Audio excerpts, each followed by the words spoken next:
to Gateway 1.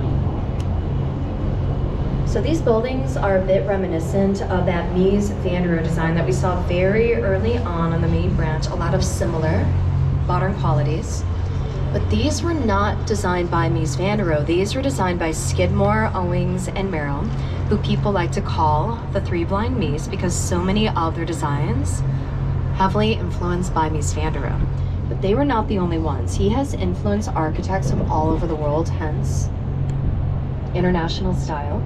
So when you're influencing that many architects, that many designers, some of them will naturally take some license on that original idea.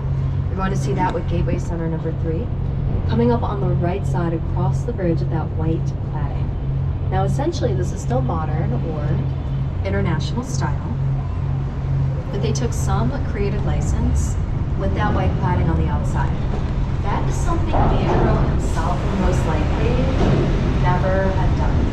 He always left the steel exposed in his buildings because he wanted you to understand the construction behind his design. So generally, they're very dark in color. And then connected to Gateway 3, over here on your right side, short black glass X bracing on the outside.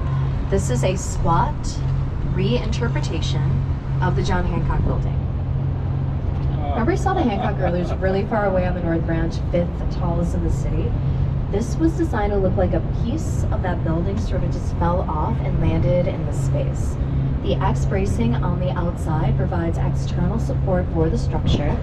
There are no internal support columns inside this building, and from here, it looks tiny, but this is actually a very long building, which you can see once you're under the bridge if you like, or just take my word for it. But the point being, all of that support is coming from the outside of that structure. It's sort of like an iceberg. You see that little bit?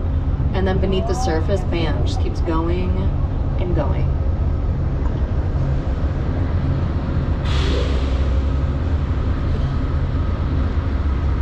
Over here on your right side, this is Gateway Center number 4. Fourth and final in the series. Gateway Centers 1, 2, and 3 straight international style. While Gateway 4 does have modern qualities, much more contextual, curving with the river, green tinted glass, reflective, it has that rippling quality, very reminiscent of the water. Over here on your right side, another massive Art Deco. This is our old post office, 1932. If you would have been on this tour just a few years back, you'd have seen this building still in